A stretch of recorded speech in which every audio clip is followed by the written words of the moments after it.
And what's going on out there, Caniac Nation? Thanks for joining us for session 78 of Caniac Sessions. And happy Saturday afternoon, barely. I'm Griff. I'm AB. I'm Brandyn. And I would wish you a happy game day, but I'm not sure it's a happy game day. I'm not happy.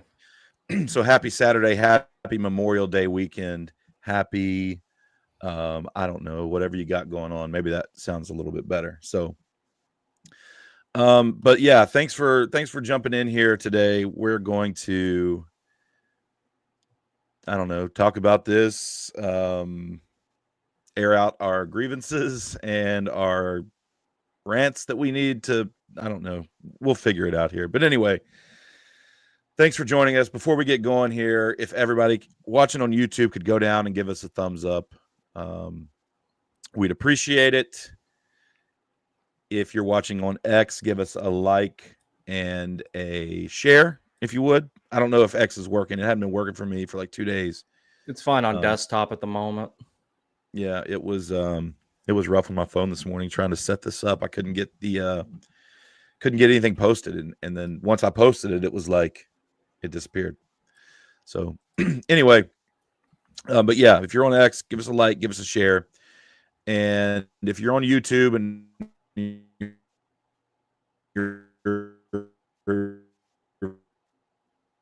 is his Wi-Fi cutting out? It did. Yeah.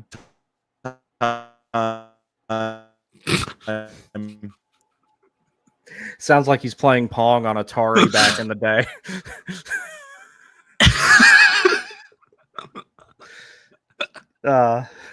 We needed a laugh.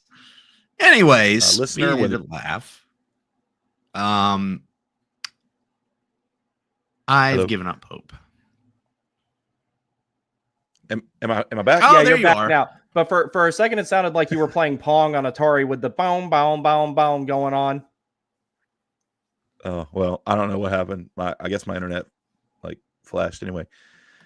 I don't know what the last thing everybody heard me say was, but Yeah, that's the last thing I heard. sounded like this team plays. So anyway, yeah, subscribe, hit the notification bell. We still have a ton of viewers that are not subscribed, so do that. Anyway, I'm done with all that crap. But also, real quick, if we're promotional partners with SeatGeek, right? So if you are new to this, log on to SeatGeek.com, create an account, use promo code caniacsessions when you buy your first set of tickets, and you can get $20 off. All right.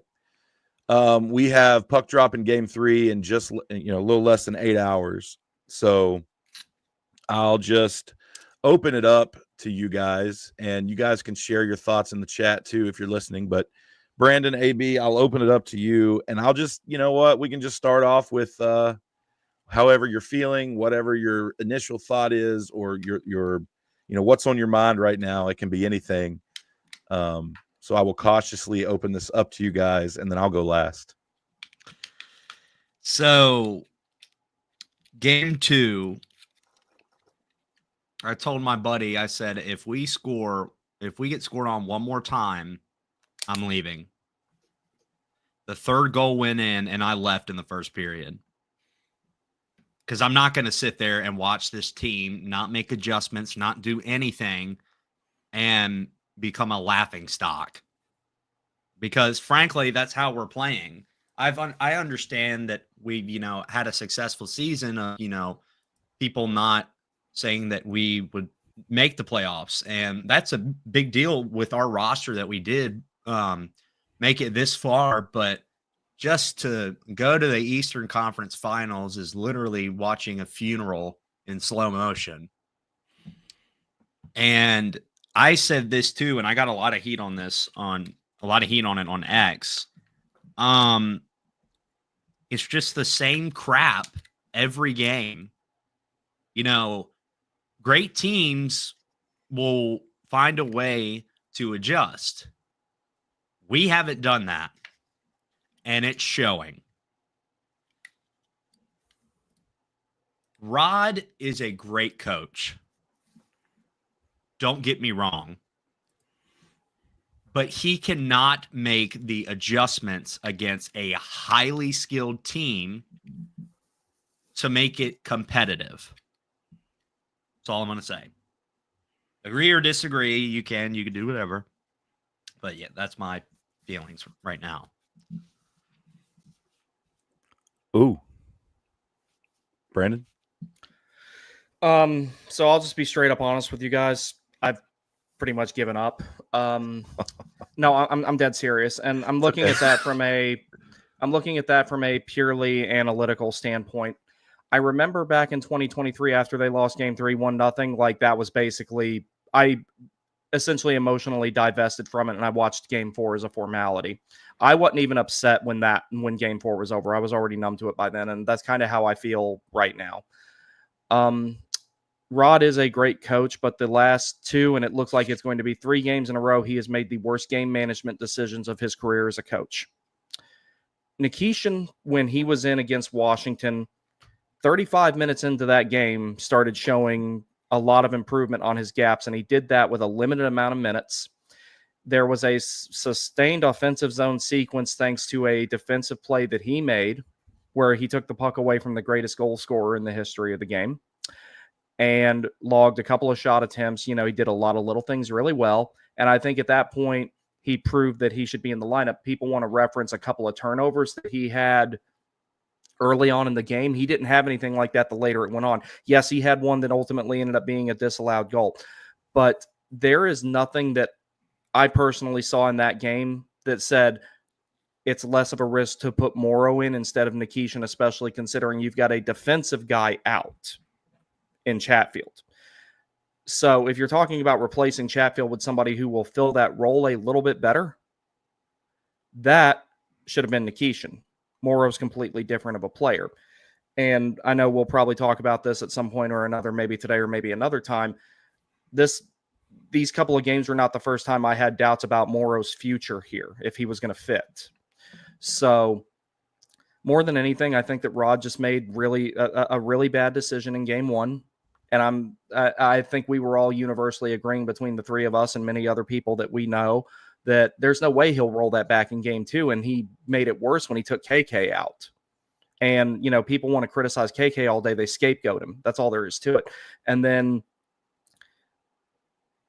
now we're looking at Game 3. It looks like Morrow's going to be in again on the road where you don't have last change. You have worse matchups and you're already down 2-0 and you're going to have to win at least 2 games on the road to win the series.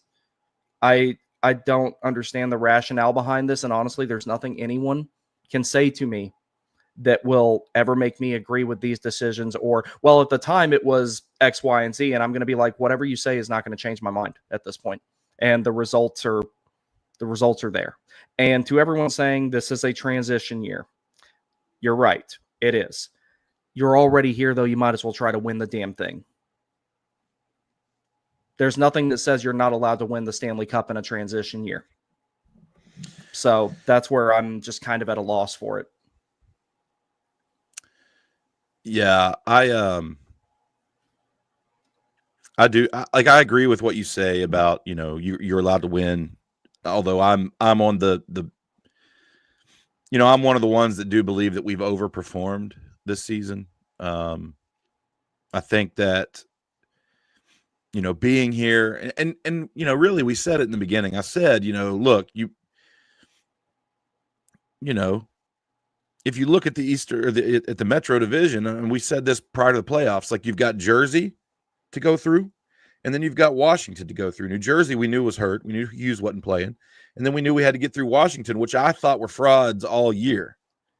We waited on them to start losing all year long. And then they started losing at the end, but then, they proved what we all knew all along in the playoffs, and we beat them. And I believe that Florida is a freaking wagon. And and we'll get into why I think they're, we'll talk about like what's going on the ice here shortly. But I do want to go back to look. I will never, unless this team falls off a cliff and, starts losing and, all this stuff, you're not going to hear me like bash Rod.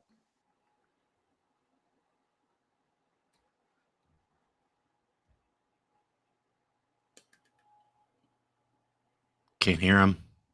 Yeah. I can't hear you. Yeah, it muted.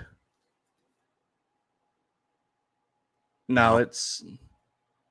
I think you'll have. There Hello? it is. Got it. Yeah. The microphone, the little strike through microphone thing popped up for a second. I'm about to throw this computer into the ocean. You wouldn't have to go very far to do it. No, I wouldn't. What did you hear me say? I don't know when I'm muted. Absolutely nothing. You said something. You said some. The last thing we heard is when you said, "I'm never going to bash Rod unless we fall off a cliff."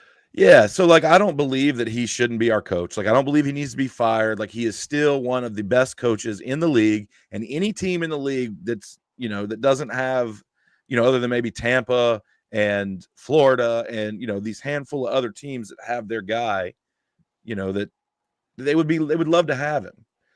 Like if we fired Rod right now, he would be, well, it wouldn't be Philly because they just hired a guy. He wouldn't make it a week on the market. And then he would go somewhere and he would win. And then we'd be sitting here pissed off because we let him go. Like I get, like I'm not on that train.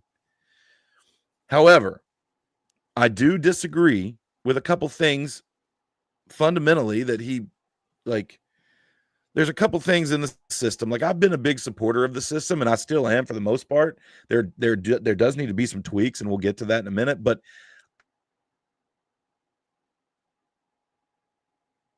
Can you hear him?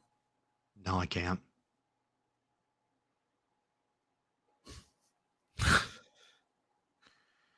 I don't know. Maybe try restarting your thing. Maybe that'll work. can you hear There, me? now it's back. Yes, Yeah. now I can hear you. I don't know what's doing that, dude. Yeah. That's weird. Okay. But anyway, the Alexander Nikishin situation has me pissed off. Okay. And look, I don't care that the dude doesn't speak English. That is the weakest excuse I've ever heard in my life. If you can't get the dude in the locker room and teach him simple English, like, I don't know, in, out, up, down, left, right, like if you can't teach this guy a little bit of English, then what are we even doing here? Work on it. You know, you jumped, like, you pulled this guy out of Russia early. You negotiated with his Russian agent. You hired American representation. And if I go silent again, guys, just start like waving at me so I can stop my little talk here. Am I silent right now, Anna? No. I'm saying you're good. this is the hand signal I will give you in the event it happens again. If it happens again, then I may just destroy my laptop. But but anyway, yeah. You pulled this guy out of Russia. Okay, seemingly challenging procedure here, right? You got him out. You jump through hoops to bring him over to the U.S. You send him to all these places, these embassies to get these, you know, to get his visa, and then, you know, all this other stuff. We remember the story, and then he gets here, and yeah, he showed up a few days late. He didn't get to play in a regular season game, and Chatty went out. Unfortunately, Chatty got hurt. Okay. You put in Nikishin. He was your guy. Like he was the first guy that got the shot, right? When in Washington game 5, he got the first crack at it. And he played like, yes, it was his first couple shifts were a little questionable, but he figured it out and he played well. And then you just give up. And then you put in Scott Morrow, who's like, maybe or maybe not. He may be a piece of this team in the future. He may not be. But like what I saw him do on the ice in game 1 against Florida is unacceptable for a professional athlete. I don't care if he's a rookie, if it's his first playoff game or whatever. Unacceptable performance. And then you go back to him in game 2. And then you don't even play him in the first period. So you're telling me that having Scott Morrow on the bench and you don't even give him a freaking shift in the first period, and then we're down 2-0, at the end of that, or was it 3-0? I think it was 3-0. It was 3-0. You're telling me that Alexander Nikishin can't come in and give you a better effort than that? That's crap, man.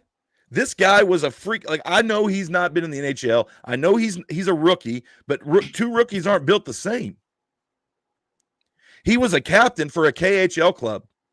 That's saying something.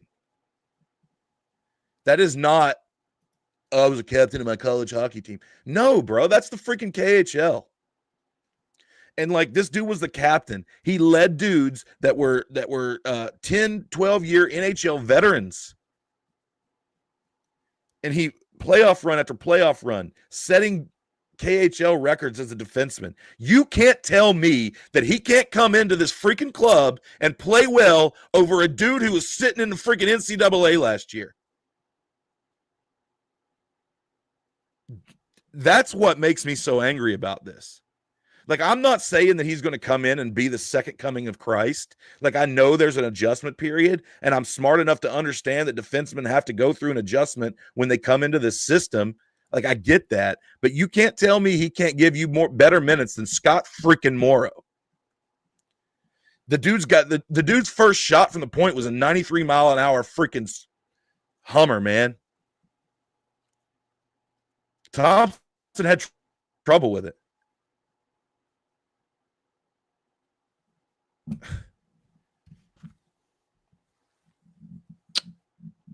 But he doesn't speak English. Yeah, see that. And one other thing about the English speaking thing, if you wanted to have some harmony with the pairs and keep them as close to normal as possible, especially when we're talking about the Canes are at home for the first two games, right? So, and we already know Orlov is capable of, and in some ways better, of playing his offside. If you make the second pair Orlov and Nikishin, and that's not to say that you can't swap Nikishin and Walker out a little bit here and there, so Nikishin's playing less minutes and Orlov's still getting second pair minutes, for example. You can do that. You mitigate the language barrier, which from what I understand from something that Trip Tracy, I believe, said, that Nikishin speaks a little bit more English than what's kind of been led on here. And if you have Nikishin and Orlov together on that pair, and you're at home anyway, and you've got last change, if you're that worried about him defensively breaking down, the stall line's probably going to be out there a bunch anyway. That's what they were doing for Morrow. So at that point, you have your relatively normal lineup out there. The only difference is Orlov is on a different side of the ice and Nikishin is in instead of Chatfield. Everything else could have been the same. So that's why I don't understand. And, you know, if you want Orlov to still pull second pair minutes, like I said, have him take some shifts with Morrow, have him take some shifts with whoever. But it's like I love Rod. I'm not saying I want him fired either. I've never said that. I've been accused of saying that, and anyone has yet to find proof of it. And the thing is, though, the decision to put Nikishin in is indefensible. Or, excuse me, the decision to not put Nikishin in is indefensible in every way imaginable. Doing it twice in a row is incredibly indefensible. I see everybody talking in the chat. I'm paying attention to it, and there's some mixed, back and forth here about it.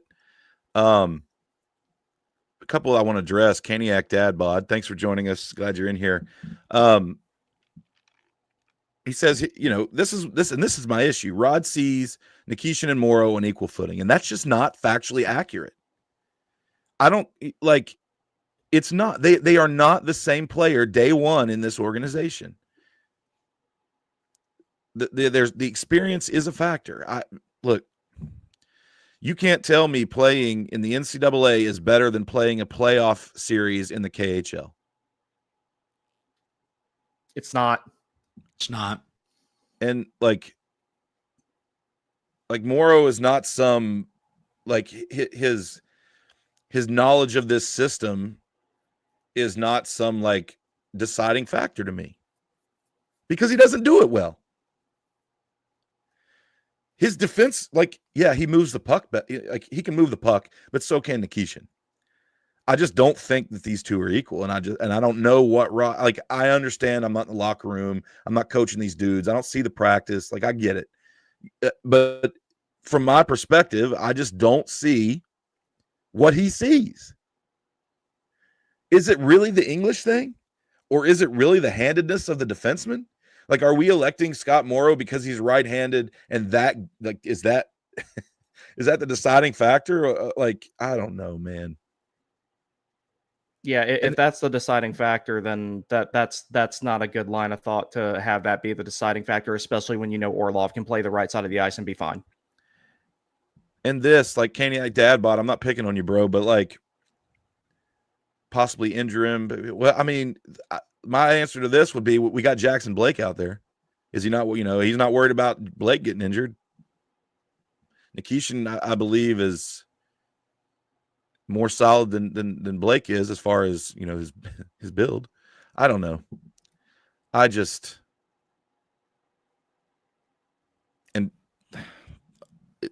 know. It's driving me up the wall, man. Yeah, I've been. Go ahead. I'm sorry.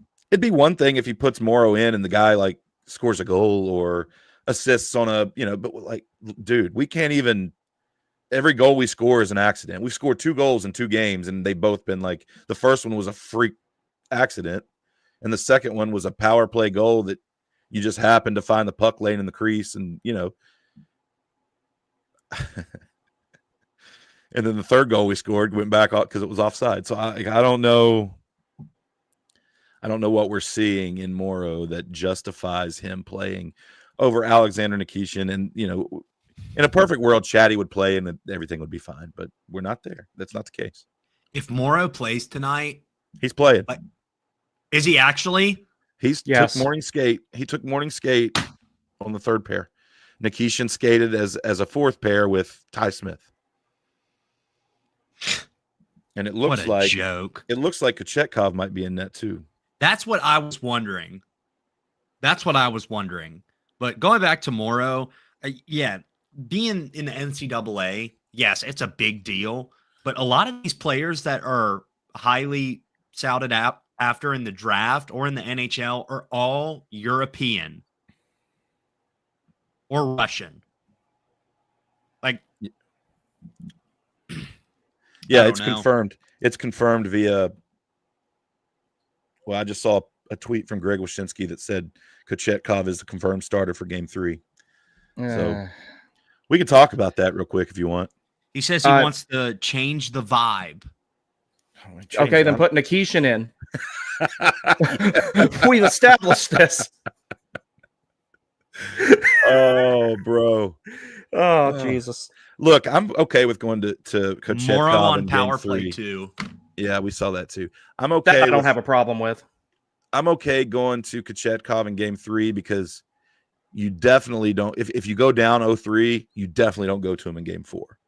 So you might as well go to him in Game 3 and see what happens. And then if we lose today, we go back to Freddie in Game 4 in an elimination game. But I'm fine with Kochetkov. Plus, we know that Kochetkov tends to stand on his head against opposing Russian goaltenders, and Bobrovsky's his idol. So maybe you just never know.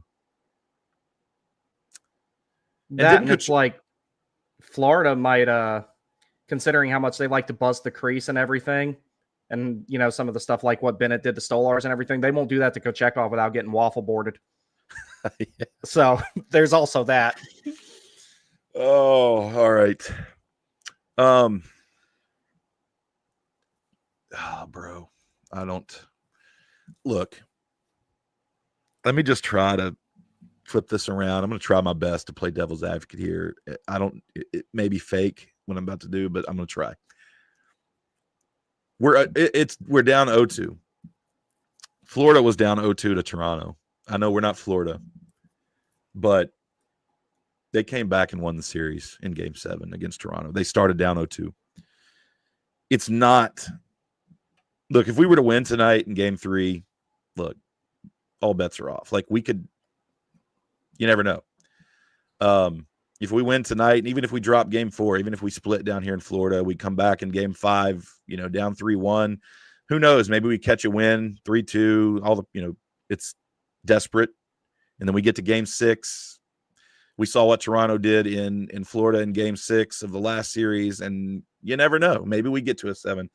I don't know. Is it likely? Probably not, but it's not out of the realm of possibility. Especially after last game. Like, this team, the Canes got kicked in the freaking mouth, man. I mean, kicked, the definition of getting kicked in the balls. And maybe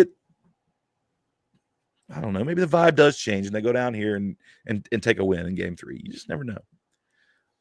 And then you get the whole 0-14 in the Eastern Conference Final since 2009. Then you get that monkey off your back.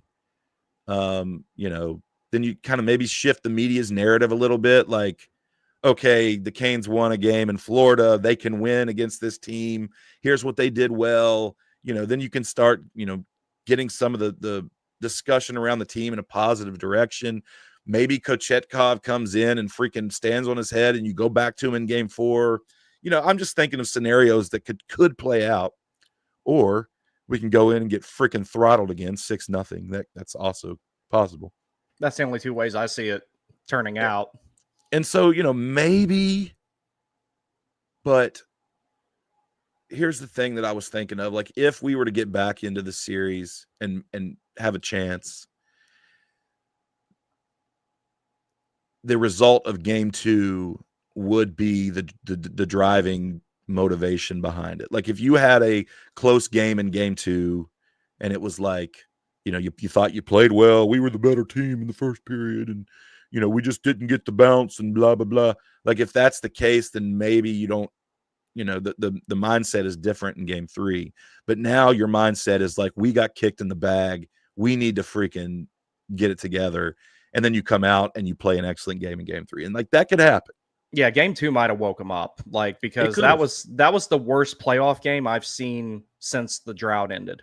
100%. Yeah. I was trying to think of one that was maybe worse, like maybe when Boston walked in there and beat us in game 4 in 2019, or I was trying to think of one, and there was not one remotely close to that. Yeah. Also, Sam Reinhart is out for the Panthers too. That's something to watch in the game too. If they decide to retaliate against Aho, the belief is out there amongst some that was a dirty play from Aho. Whatever. For every one dirty play the Canes make, the Panthers have made a dozen more. So I don't really give a shit. Yeah. Also, I don't think that was a dirty play anyway. That was Aho trying to gap up on him and deny entry and everything, because Florida was on the power play when that happened, right? So Aho was just trying to take his man at the blue line, and unfortunate collision. He was just trying to finish his hit and get a piece of him on the way through because the puck had just left. That's an accident. It happens. And honestly, Florida fans have no reason to be upset about that, like you just said. Yeah.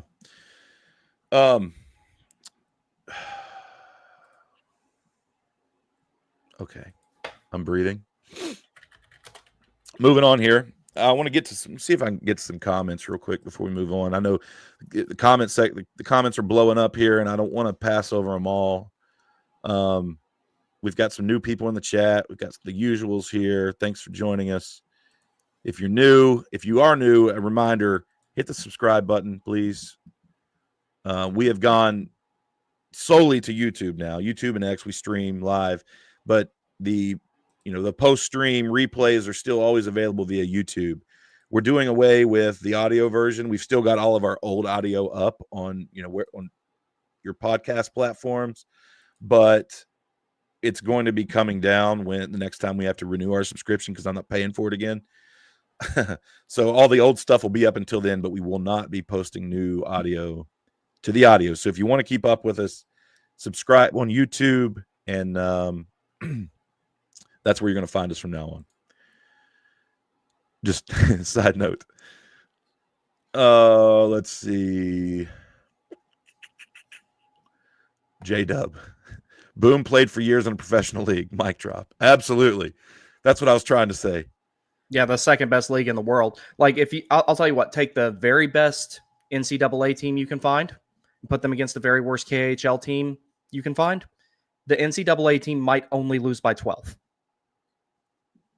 Yeah.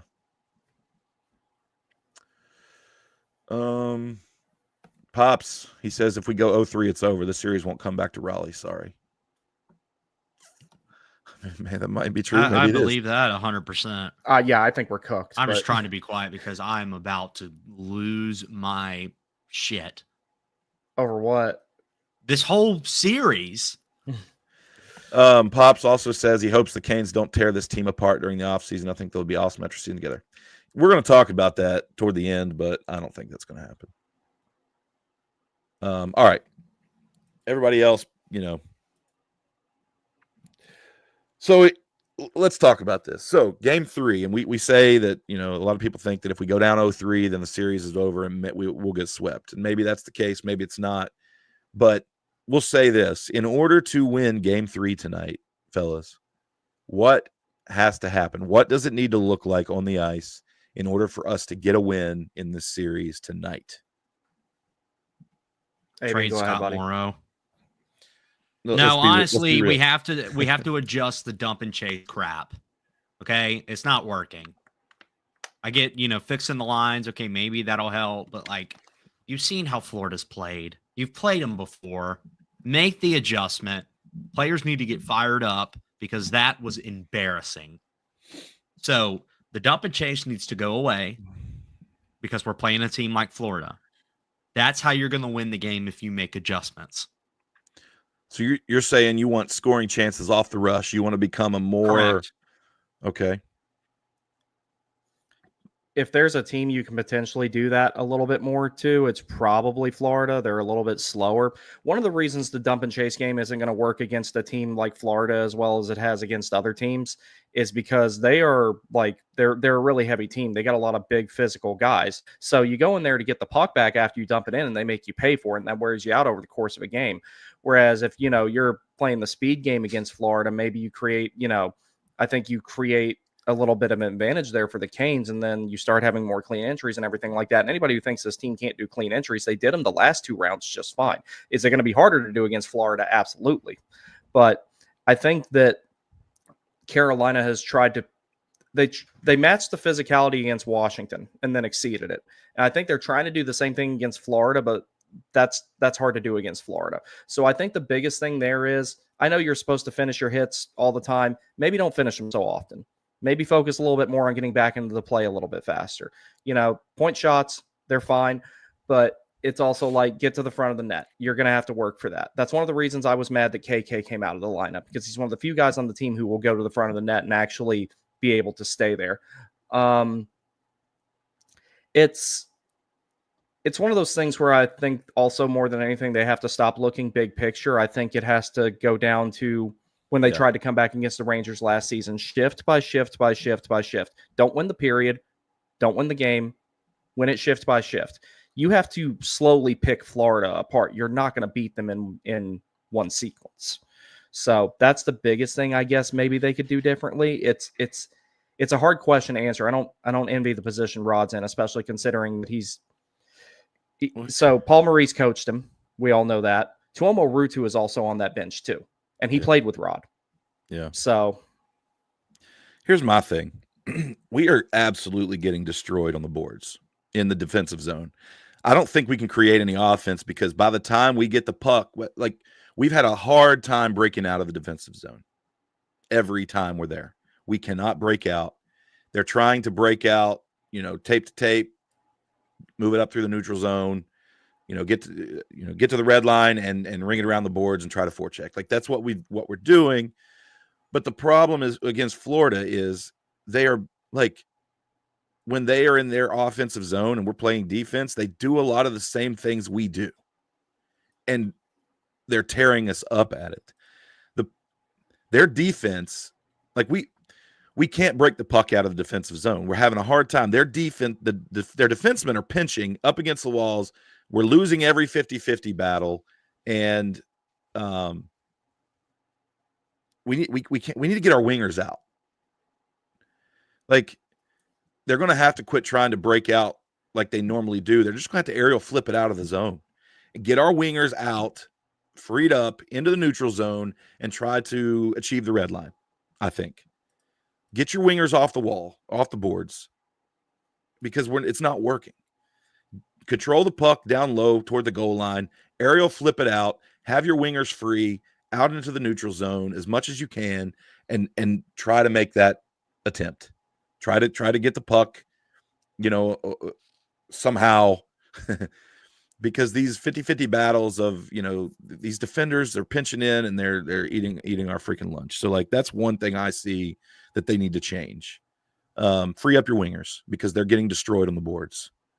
Another thing too is our man-to-man defense isn't working against Florida.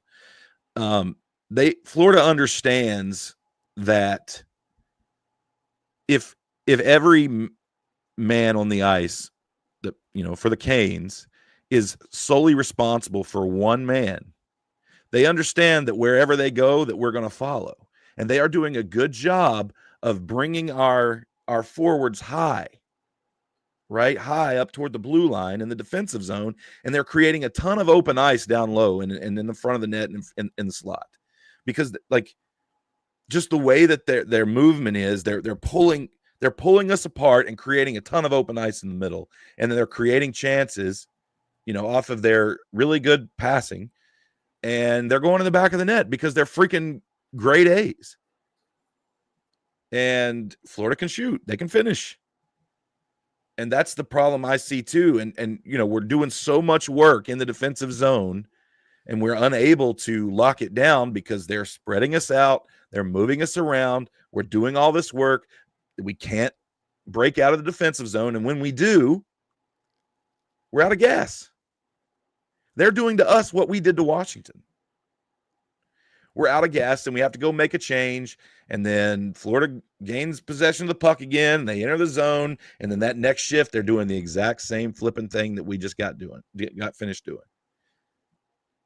And that's the biggest problem I see. We can't create any offense because we're smoked, because we're playing so hard in the defensive zone, and Florida is having their way with us. So that's what I see. I know that you can't really ditch your man-to-man system in the middle of the Eastern Conference Final. I get that, and I don't really expect them to. And it may just be a foregone conclusion that, Florida's going to beat us in this series. But in the offseason, you need to look into ditching the man-on-man system and going to a zone, or maybe even a hybrid of the two, whatever it is. But it makes sense to me that you shouldn't be doing that much work against these top teams that understand how to exploit your system, right? I mean, it works against the majority of the teams that can't skate like we skate. The problem is the top teams, the Floridas of the world, can skate with us. They have the teams the players to do it, and our man-on-man style is not working because we're working against ourselves because we're exerting too much effort. Now, again, there's only a couple teams that can do that to us. Unfortunately, it's the team that we have to get through to get over the hump. And I believe that we need to dump that system in the offseason. I don't understand what's wrong with playing zone. What's wrong with it? It works. I like the idea of the hybrid approach. Tampa used to use that, right? And one of the things I like about that is so let's say you're doing man-on-man in the neutral zone. You're not in any danger of getting scored on in the neutral zone. Mm-hmm. What you do when you do man-on-man in the neutral zone, you're taking away passing lanes, you're taking away time and space, and you're more likely to deny entries that way, which we've seen with Carolina that works. And if they do want to get the puck in, they're going to have to dump it in and go get it. Now, if they do get an entry and you go to more of a zone style, everything goes through the middle of the ice. If they can't get the puck to the middle of the ice, they're not going to score anyway. And at that point, you're not having to constantly move your feet to try and, have good gaps on everybody and force them to the exterior and keep them from getting to the middle of the ice. I would love to see like a hybrid type of approach. The biggest thing I want to see go away on the defensive side of things is the man-on-man defense on penalty killing. It works for the most part, but when it does not work, it's bad. For example, you can't leave Chris Kreider alone to be dealt with by Kochekov, Anderson, Patrick Waugh, whoever, because he might not get the first three pucks that, he might not tip in one of the first three pucks that gets shot at the net, but he's going to get one of them eventually. So I think that would help out the goaltending a little bit to go to more of a zone style defense on the penalty kill. And then also, again, you're not having to work the legs as much to get that done because it works great through the regular season. That might be part of the reason that the Canes are having some of the problems they have in the playoffs. The attrition factor sets in. I don't know if I believe that the attrition, like game to game, I don't believe really in that. But in the game. I believe in that. Shift to shift, the attrition factor is real. Like if you're busting your ass in the D zone so much, you can't get, you can't play offense. Yeah. Reese Bailey says Carolina's getting severely outplayed, but another thing that's happening is that they are getting incredibly unlucky. Not making any excuses, but it's still evident when I watch the games. Reese, thanks for your comment. I appreciate you joining us. I'm a big believer that you create your own luck. Yeah, there have been some unlucky bounces, but we can't get luck unless we are playing well, in my opinion. I think sustained offensive pressure, then you get some lucky bounce. But if you're only shooting 7 shots through 2 periods, or however many it was, 5 shots through 2 periods, like in game 2, I mean, does luck really play a factor? I don't know. We need to create more chances. Oh, go ahead. Sorry. No, you're good. Speak. In order to get lucky, you have to actually compete. And yes, unlucky, whatever. And like you said, Griff, you create your own luck, but you have to actually care and try to play and adjust against a team who can easily take us and run us off our game. And we've seen that in the first 2 games. I don't think they don't care. It looks like it on the ice. I don't think they're a little bit deflated, but it's not that they don't care. It's more so like the morale's kind of low. That's all it is. And, they can get past that. I've had my criticisms of Rod, but like if there's anybody who can, get the players going again, it's him. So like in that regard, I'm not worried. Like culturally, this team will be fine. It's just it's a tough situation to be in, and everyone knows it. At this point, it's almost like winning or not. I just want them to play better tonight. Yeah. The first step to winning is playing better, and absolutely they got to do that first before you talk about anything. I'm not saying like they don't care. It's just I'm saying like they do not care to change the system. Rod doesn't want to change the system. I hope he does, but there's a point where you just want to stick to the script and play your game, but it's not working. Well, he's made changes before though, and okay. For example, when Carolina started making the playoffs again in 2019, our top power play unit had Dougie Hamilton and Jacob Slavin on it because Rod refused to put 4 forwards and 1 defenseman on a power play. Yeah, that's how archaic he used to be. He has evolved from that greatly, and we're not dumping the puck in they're not dumping the puck in nearly as much as they used to. Like it used to seem like every single shift they were dumping the puck in. That's not happening nearly as much as it was even as little as 2 years ago. So like I said, my criticisms of Rod are more so from the game management perspective. The other aspects of things, like you're not going to get anybody better than him. And, he's in the grand scheme of things, he's relatively recently removed from playing himself. Mm-hmm. So like he needs to make some changes clearly, but it's also like you can't make too many of them at once. Otherwise, all the cogs in the machine go in different directions and the whole thing falls apart. So it's a tough spot to be in. But AB, I get what you're saying. It's just they gotta cross the Delaware, if you will. They got to go out and have some sort of small victory and then start working towards something bigger. And that just starts with playing really good shift by shift, which they can do. Reese asked a question, how's it inferior to a zone hybrid system? I wouldn't say it's inferior. It's inferior against the Panthers, I believe, but I think he's following up on something else he said. A couple up, he said something about Hank breaking down the man-on-man defense on TNT a couple of years ago. Okay. I think he was adding to that. That's what I think he was saying. Okay. Reese is in a lot of my streams too, so like I kind of speak Reese. Oh, right on. I just think they're working really hard. And like I said, if it's not working, like it usually does, but if it's not working, then you're out of gas. And I just believe that the transition between that and offense is tough. Let's see. And here's another thing that this common narrative is the roster unable to create for themselves, or does Rod Brendamore's system inhibit offensive creativity? I don't think it. I'm not a big believer in that the man-on-man system inhibits offensive creativity. I don't think he limits what they can do offensively. I just believe that, sometimes when the defenders pinch up, then, the what they call them, the F3 has to go back and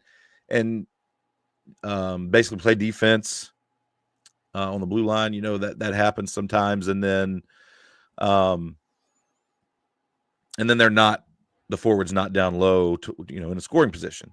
But that's not Rod Brendamore system specific. Florida does the same thing, and they're not playing a man-to-man. Yeah, and forward's going to cover the defenseman coming down low. That's a basic fundamental of the game. Absolutely. Like, that's something you learn very early on. If one of your defensemen jumps in, you cover for him. If one of your defensemen pinches, you go to the point, so that way it's not unattended, because then that gives the other team an entire half of the ice to work with on a breakout. So, that's one of the first things you learn. Right. J-Dub says, did he evolve? We just had Walker and Burns on the same power play. I think the reason we had Walker and Burns on the same power play is because KK was scratched last game, and that's usually KK's spot. So what he's doing there is he's putting Walker on the ice, who is a right-handed guy, and just giving him some power play. I think that kind of rewarding him for his good play as of late. I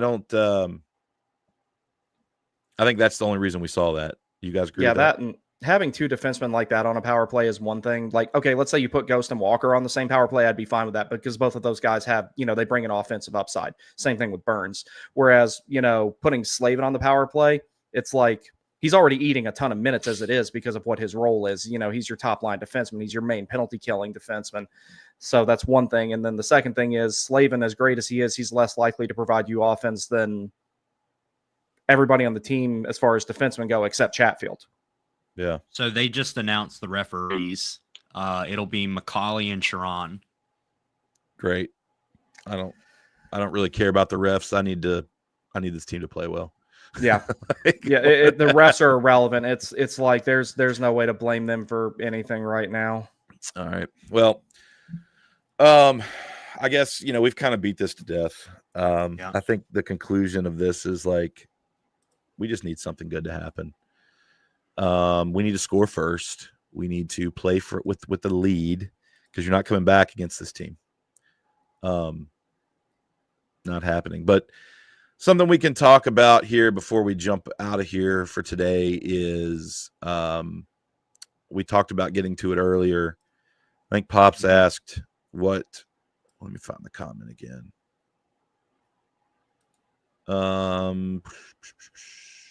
Where is it?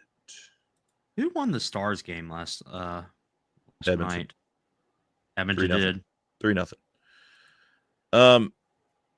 I don't know where the comment went, but it's basically like, do we blow it up this offseason? And maybe we don't even talk about this today. Maybe we save this for the end of the series. If we lose this series, maybe we talk about it then. Or we can touch on it now if y'all want to. It's up to you, but some of the media has been talking about, do the Canes just overhaul their roster? I'll just say quickly, no. No. Absolutely not. And when you're done, I got a lot to say about this. I got to turn my filter on first, though. Go ahead and say it. I'm going to back out for a minute, and I'll be back in just a few minutes, but you guys go ahead and talk. I'll say this real quick, Brandon, before you get into it. I saw the Montreal thing. Yeah, go for it. And you saw okay. So here's the whole thing about it. I'm putting my filter on here because there's a lot of words I want to use that I don't want to use on here. If we were on my show, I would have, here's the whole thing about it. A team that so we constantly talk about the merits of the team from the perspective that Brendamore has coached them 7 years, won at least one playoff round, fastest coach to 300 wins, et cetera, et cetera, etc. 3 conference finals appearances in 7 years. You don't blow that team up. No, not to say that you can't make changes, but when you're talking about blowing it up, when you're talking about blowing a team up, you're talking about like a team that has an average age of 33 plus, a bunch of bad contracts that didn't age well, and a bunch of other expiring deals. And like basically there's no definitive path forward that keeps you competitive. Carolina does not have that problem. The average, a couple of years from now, Sebastian Aho and Jacob Slavin are going to be the old men on the team. One of them's going to be 32 and one of them's going to be 28. You don't blow that team up. So that's why when Pierre Maguire said the thing that he said in regards to, maybe Montreal takes a run at Aho. Well, 1, he's got a no trade clause. 2, they said that he had 3 years left on his deal. That is completely inaccurate. So they don't know what they're talking about there. And 3, to reiterate what I said before, you don't blow up a team that has made the conference finals 3 times in 7 years with a lot of the same players, especially not when you're going into free agency with $30 million of cap space to use and the potential to trade a couple of guys and a loaded prospect pool. That's not a team you blow up. You blow up teams that are old with bad contracts and no prospect pool. None of those things apply to Carolina, and the fact that Pierre Maguire even suggested that really makes me question a lot of his credentials as a professional NHL analyst. And to top it off, I guess there's a reason TNT hired almost everybody from NBC except him. And things like that are why. Pierre needs to stick to the draft. That's what he's good at. But when he's talking about stuff like this, there is 0% chance that Sebastian Aho gets traded for anybody except for a small list of players who are not available. And it's hair apparent he's the next captain. And it was a stupid thing to even be brought up. It was a stupid thing to be discussed. Clickbait. It was clickbait. And you don't overhaul your center core by getting rid of your best center when he's 28, holds a bunch of franchise records.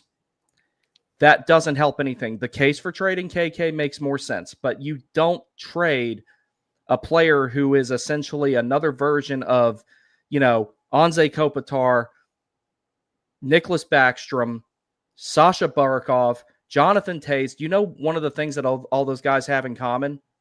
They played for the same team their entire career. Additionally, none of them, except for one time that Nicholas Backstrom had won, none of them have 100-point seasons. And they all had a bunch of Selke votes. You need that type of player to build a team around, even if he does end up being the second line center eventually, which would be, ideal if you ask me, because there's not many players out there better than Aho, or even if you make a 1A, 1B situation and bring in Larkin, Thompson, someone who, none of that would ever happen probably. But the fact that was even discussed and it was met with any sort of agreement at all is absolutely disgusting, and it was wrong, and it should have never been brought up. Everyone knows that will not happen. This team would have to nosedive in ways that are unimaginable. And Rod would go before Aho did. And another thing that we have to consider, Rod, without him, Aho is not the player that he is today. Absolutely. He made him, and it's like he made him what he is now. Sebastian Aho is not a top 10, top 15, wherever you want to rank him at, 200-foot center in this league without Rod. He cultivated that side of his game, because when Aho talktalked about it, I'm sorry, I'm particularly passionate about this topic. When Aho talked about Rod switching him over to center, he said when they were reviewing tape and looking at the small things and the little details and everything like that, they never discussed the offensive side of things, because Aho came equipped with that. He taught him the defensive side of things. He made Rod made a modernized clone of himself, and he wouldn't be that without him. So that's why it's like, I don't see how someone can say, oh, well, we shouldn't fire Rod Brind'Amour, and I agree we shouldn't, but then turn around and say maybe we should consider trading Sebastian Aho. He's today's Rod Brind'Amour in a lot of ways, minus the physicality. Why would you trade him? It was stupid. It should have never been brought up. No, I agree. I agree with everything you said. If you are just joining us in the stream here, or if you've been here and you haven't done so, go down and give us a thumbs up, please. I'd appreciate it. Subscribe. I noticed that we've gained 4 subscribers during this stream. Sweet. So subscribe, notification bell, hit the thumbs up, please, and Thank you. If you don't want to do that, then just go away. I'm just kidding. Don't go away. Reese, and I don't mean to keep picking on Reese here. It's just I keep seeing this stuff, and Reese brings up things that I am passionate about. Reese says, when people say blow it up, I'm like, blow what up? There isn't really much a core. You don't have six top six guys nor a 2C. So what exactly would they be doing aside from trading Svetch? I couldn't disagree more, Reese, and I'm sorry, but we do have a core. Your core is Sebastian Aho, Seth Jarvis, Andrei Svechnikov, Jacob Slavin. And then you've got some emerging core pieces in Jackson Blake, Alexander Nikishin. That's your core. We have a core. It's not always your core is not always just a top six. It's not like Toronto's core four, right? I would also count Martinook and Stahl in that core. Yeah, there you go. Yeah, like those guys too. Like the core's not always the top players. Yeah, when I think of core, I think of long-term contracts. Stahl and Martinook are kind of at the tail end right now, and Martinook's on a 3-year deal. And yeah, but he's going to play until he's 53 anyway. Yeah, he is. But I just don't. We absolutely have a core. We just need to the pieces around it or add to said core. Everybody knows Mitch Marner is potentially available this offseason, and I fully expect this team to make a hard run at Mitch Marner. We know they tried to get him in the Rantanen deal. If Rantanen is a Maple Leaf right now, we could be sitting here talking about a series between the Canes and the Leafs rather than the Panthers, but that's not the case. So, I mean, I think you add to the core, maybe adjust around the edges. I thought they did a really good job of that this year. This past off season every acquisition and free agency that they brought in has pretty much been a good fit. We've talked about that. That's the only reason we're in the conference final right now. But I just think that, there's absolutely a core here, and it's a good core. It's a core that plenty of teams would kill to have. But no, you don't blow it up. They're young. They're all like some of our core is not even in their prime yet. Like Brandon mentioned earlier, a lot of these prospects and some of these prospects we have, the Blakes, the Nikishins, the Nadeaus, they could all, in their prime, who knows what they'll be. So, and another one I keep seeing is Ava Clark. They've been in here preaching bigger guys, and I've seen it come across the chat probably 6 or 7 times. But I think we're big in our bottom 6. Stahl and Martinook are not small guys. William Carrier is not small. Eric Robinson, Mark Jankowski, these are all big NHL players. I mean, they're large. Alexander Nikishin, Jacob Slavin, Brent Burns. I mean, we're big. We're big on the blue line. Dmitry Orlov is not a small human. That dude he ain't tall, but he's thick, man. He's a pit bull. He's a pit bull. So I wouldn't say that we need bigger guys. I mean, maybe we're small up front. I know Jarvis, but Jarvis doesn't really play 5. I think he's 5'10" or 5'11", maybe 5'9". I don't know. But he plays much bigger. Logan Stankoven plays much bigger. Jackson Blake, I think there's some lacking size there. But I think more what you're talking about is nasty. Like, I don't know if we need to get bigger. I think it's the nastiness that some teams play with, like Florida. I don't think Sam Bennett. Yeah, I think we've been very, very physical in the playoffs this year. I mean, we were very physical in the Capitals. We're very physical in the Panthers, sometimes maybe even to our own detriment. But Florida, playing the dirty game or the I don't know if I want to call it dirty or the just the nasty game. I think some teams do better, and we're just not a nasty team. I don't think size-wise that we're small. And Florida does a good job playing the nasty game because they get in people's heads and it causes teams to crumble. And they've done it to us. I mean, if we're being honest. I can think of at least 3 penalties in 2 games that have been trash calls, but are called for retaliation. It's happened to Aho in game 1, which was a stupid call, but they called it. It happened to Fetch in game 2. There have been others. Anyway, I'm done with that.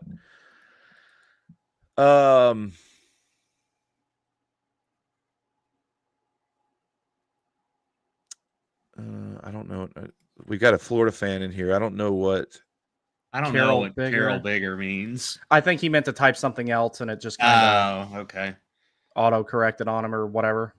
Carol Bigger and Gritty, 1 defenseman, 1 two-way center. I don't know either. If you want to clarify what you mean, we'll address it. But anyway, I don't know what else to say. I'll open it up to you guys. You guys can talk about whatever you want. You can start another subject. We can get out of here. Like, I don't care what we do. We've got 206 currently viewing live, 185 on X, and 21 currently with us on YouTube.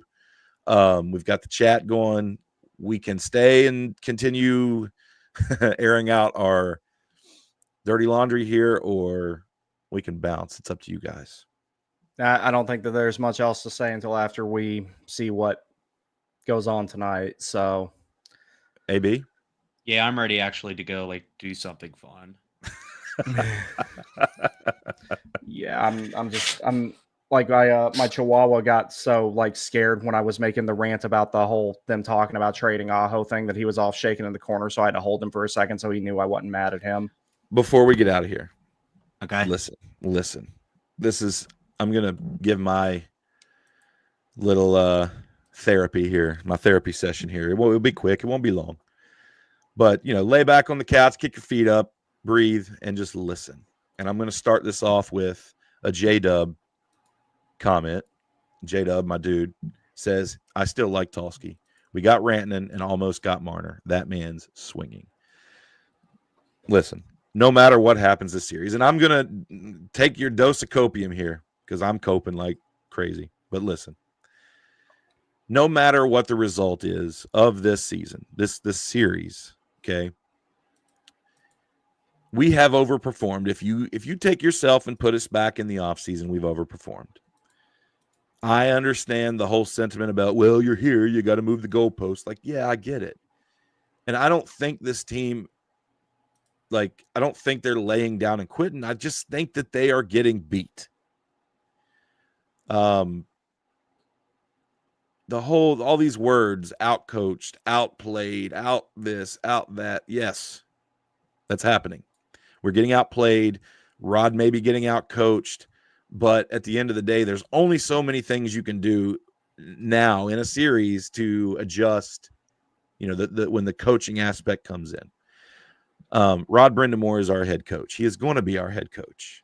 And it's not that they're not going to fire him, nor should they.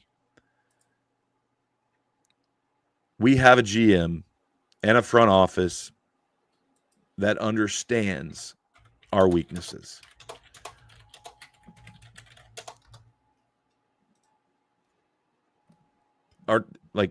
It'd be one thing if we kept doing this over and over and over, and we had, our front office had no idea how to fix it, right? But they do, and they've tried, okay? They went in and got Rantanen. Well, let's even go back to last year. They went and got Gensel. They kept Gensel through the playoff run. We lost him for nothing. So they say, okay, it didn't work out. A little bit that was their fault, but I think they learned from it.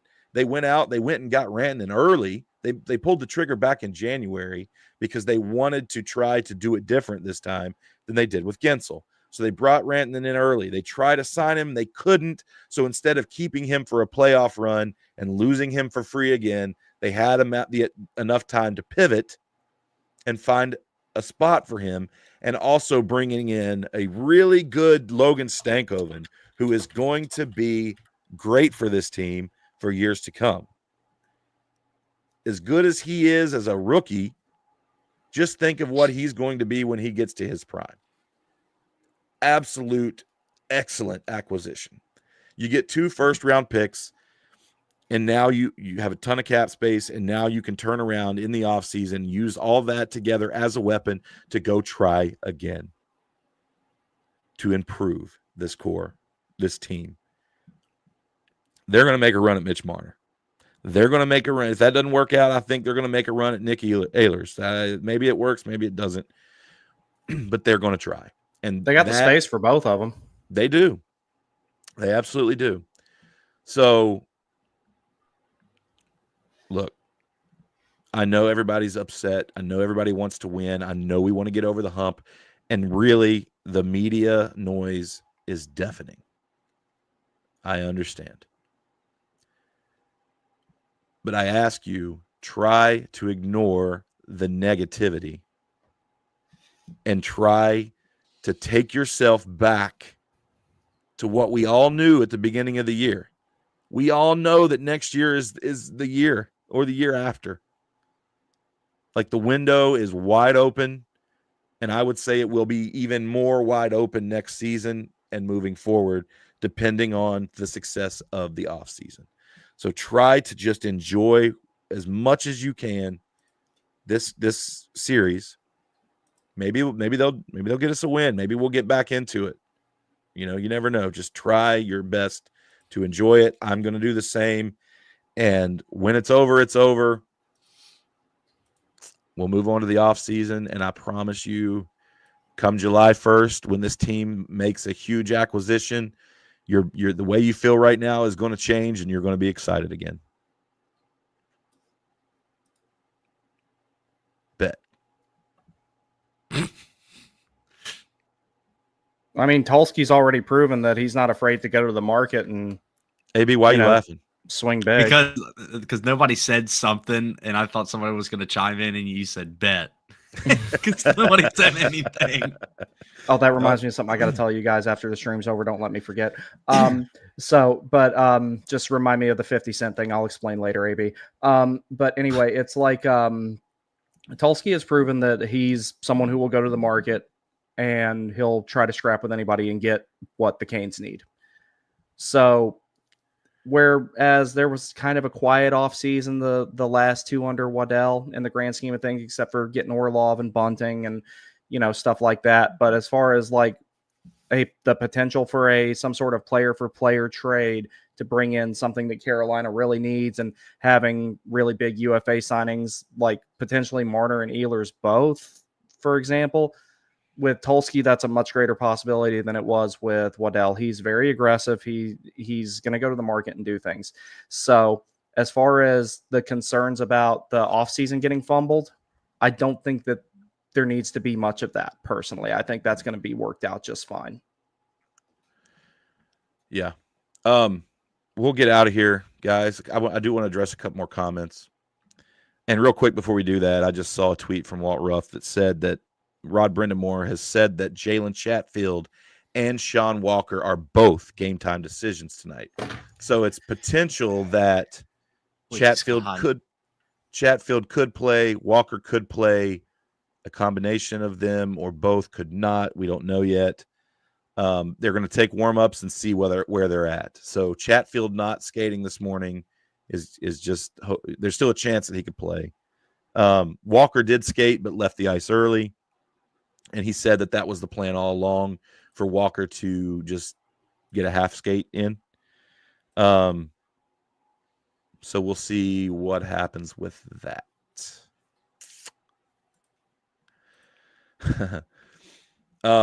Couple comments I want to get to, though. Dylan Bollinger says, the space, who is being moved, and then no chance for Nadeau making the team next season. The space that we have, look, it's becoming obvious that Eric Robinson may not come back. Especially once they sign Taylor Hall. Don't believe Jack Roslovic's coming back. The Robinson Roslovic deals were both 1 year. Maybe they'll bring Roslovic back just because he has the potential to play center. Maybe they won't. We'll see. But I think once you scratch Roslovic in the postseason, I think he'll move on. Bradley Nadeau, I don't know if he's. I don't think he is a shoe in for the roster next year. If we go and we sign a a top line winger, like if we sign a Marner, Nadeau's not going to put. Nadeau will be fine to play in the AHL for another year. I don't really expect Nadeau to be on the roster next year, if I'm being honest, unless they just, that doesn't make sense. Look, Jackson Blake, I think it came down to Blake or Nadeau, and I think Jackson Blake's 200-foot game is a lot, but yeah, Nadeau's got a heck of a shot, but I don't even know if you really need that shot if you bring in a Mitch Marner or a Nick Ehlers, or do you really need? I don't know. And then like Ava in the chat was talking earlier about the team getting bigger. Bradley Nadeau doesn't make your team bigger. He's a small guy too, so if you keep Nadeau down in the AHL for another year or two, I'm fine with that. You guys might disagree. I don't know. No, I'm good with him staying there for a little bit longer. I know a lot of people. I know that I've talked about this guy a lot. Charles Alexis Legault. I'm excited about him. He's not ready yet. He needs at least another year. Now I'm looking forward to the idea of him and Nikishin being on the same pair and turning everybody into pink mist on entry, but that's a while off. Evan Smith says, is Nikishin even in Florida if they need him? Yeah, he practiced this morning. Dylan says Marner and Ehlers aren't big either. Yeah, I think they're bigger than Bradley Nadeau. I think Ehlers is 6 foot. Yeah. I think Marner's 6 foot too. Marner's not a small guy. I'll tell you in 2 seconds. I don't think Marner's small. I think he's got to be 6 foot, probably 190 at least. Ehlers is 6 foot 172. 6 foot one what? Ehlers is 6 foot 172, and Marner is 6 foot 180. 6 foot 180. So that's 10 pounds off. Yeah. Yeah. I don't think that's not small. Natchez was a lot bigger than he looked, because I remember walking by him at Invisalign one time. I was like, TV does not make that guy look that tall, and he didn't have skates on either. So I was like, he was just skinny, man. He was like, I think he was like 6'2" or 6'3". He was like twig though. He's like $160. Like, absolute twig. He was, but I was like, I didn't realize how damn tall he was until I walked past him, and I'm like, oh, whoa, he's a big kid. He's just skinny. Eat a burger, bro. Yeah, for real. Like, I would love to have that problem. Please. Right. I want to have to eat a burger every day. Oh no, that sounds awful. All right, guys. It's been real. Good. Have fun watching the game tonight, wherever you guys watch it. I haven't decided if I'm staying home or going out to watch it. I'll make that decision. I'm gonna go mow the grass and figure it out. But I gotta go to Costco. But my for all taking me. Oh, okay. Well, all the listeners out there, I hope you guys enjoy the game as much as you can. I hope the team gives us something to enjoy. Screw the Florida Panthers. I would love to get back into the series tonight. And if we win tonight, we're back in the series, by the way. Mm-hmm. So, and I appreciate everybody joining in. Thanks. The chat was popping. I'm sorry that we didn't get to all comments. There was just way too much to get to, and they were moving too quick. That's a good thing, but I hope you enjoyed the conversation amongst yourselves. I will end this before we hand it off to AB. Remember, Brandyn, his personal work over at The Warning Take on YouTube. Tons of good stuff to go check out there. So if you haven't, check him out. Give him a subscription as well. And we appreciate all your support. Also at The Warning Take on X. So that's all I got. Enjoy the hockey as much as you can. And AB is going to take us out. Thank you so much for listening and watching session 78 of Caniac Sessions, even though it was a downer and everybody got a little excited in the wrong ways. But that's okay. We're here to vent and to talk about hockey. So follow us on all social media platforms at Caniac Sessions. And on YouTube, like the video, comment, subscribe, and turn on the notification bell so you don't miss anything. If you want to follow Griff personally on X, you can follow Don't. him at M_Griff10. Don't though. And then if you want, you can follow me on X personally at AB Caniac Session. Hopefully, when we're back, we have a game 1. So we will see you in session 79. Bye. Bye.